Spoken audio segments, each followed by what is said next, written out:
So you've been practicing, you've been putting in real work, and you still feel lost when it comes time to play with other people. Listen, that is a direction problem. And by the end of this video, you're going to know exactly what's been backwards and what to change right now, this week. If you've been playing bass for a few years, you probably already know some theory, even more theory than you think. You got some scales under your fingers, but when it comes time to play with other people, whether it's on a gig or at a jam session, things don't click. This video is for you. It isn't for beginners necessarily. This isn't about how to hold the bass. This is for the bass player who's been putting in the work and wondering why it's not showing up when it counts. My name is Ted and I talk bass. Listen, I've been playing bass for years and helping bass players just like you make sense of this instrument since 2007. I see the same thing all the time. Players who put in a ton of work, but not always in the right direction. And playing without context gets you where you feel stuck. Here's what a lot of bass players believe, and it doesn't matter if they've been playing for a year or 20 years. They believe that more practice equals better playing, more scales, more exercises, more time with the instrument. If you log enough hours, everything's going to click, right? That's not completely wrong. I mean, practice absolutely does matter. Repetition matters. But here's the thing. What you practice has to have context. Now, I want you to think about the last exercise that you spent a lot of time on. I want you to ask yourself, when did you actually use it in a real song with other people or even just playing along with your favorite records? Can you play it without tab, without charts? Can you hear it? Can you build on it? Can you pull vocabulary from it? If the answer to that question is not really, that's the problem right there. And that is sometimes how bass gets taught. Theory first, music later, but later never comes, right? So here's what's actually been happening when you practice that way. You're obviously building muscle memory, but the wrong kind. You're training your hands to operate in a vacuum and away from contact. So when the band starts, your brain goes looking for that muscle memory and can't find it because there is no context. You end up starting from the beginning every time. That's the direction problem. It's not how much you're practicing, it's what you're pointing that practice at. You dig? See, the goal isn't to get good at practicing. The goal is to get good at playing. And those are two different things. So what does practice look like when you are pointed in the right direction? I call it building vocabulary. And here's just a small test that I like to use for any musical idea worth spending time on. There's three questions, right? One is it musical, right? Does it show up in real context? Now, I'm not talking about theory exercises or another YouTube lesson about the Dorian mode. I'm talking about real songs, songs that you love, songs that people actually play.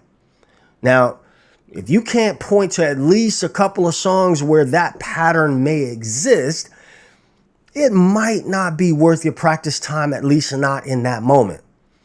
Two, can you play it in different keys, right? Do you investigate what the stuff is, right? Do you check out how the sausage is made? For instance, if you learn a groove in E and then somebody calls it in G and you can't do it, then you don't really know it that well yet, right? You only know one version of it.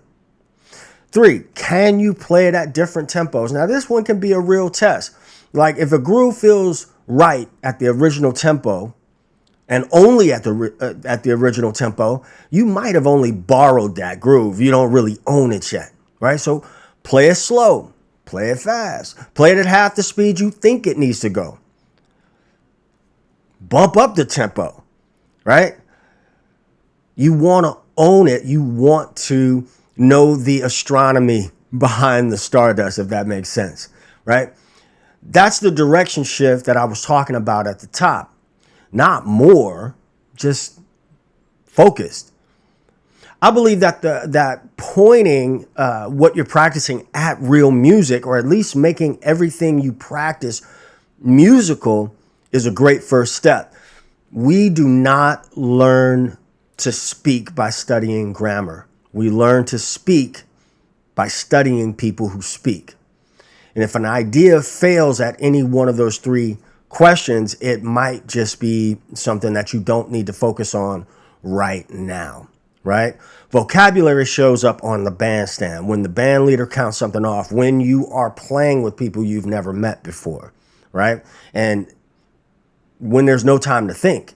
That's what you are building towards, right? Real quick, I wrote a guide built around this exact idea. It's called the Conversational Bassist, $9, and the link is in the description. Check it out after this video. It goes deeper on everything we're talking about right now. So here's what this looks like for you this week. Not someday, this week. I want you to pick one groove from a song that you love, something that you actually want to play. Learn it in the original key. I mean, really learn it, not just the notes. Take 2 measures at a time. Think about the feel, the length of the notes, where they sit in the pocket, where they breathe. Again, what's the astronomy behind the stardust?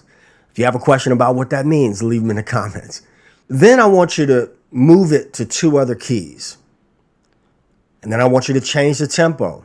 Play it at the original tempo. Push it way faster than you're comfortable with, right? And that'll be that whole section of your practice session, right? 1 groove in multiple keys, multiple tempos, like real music from start to finish. Do that for 2 weeks.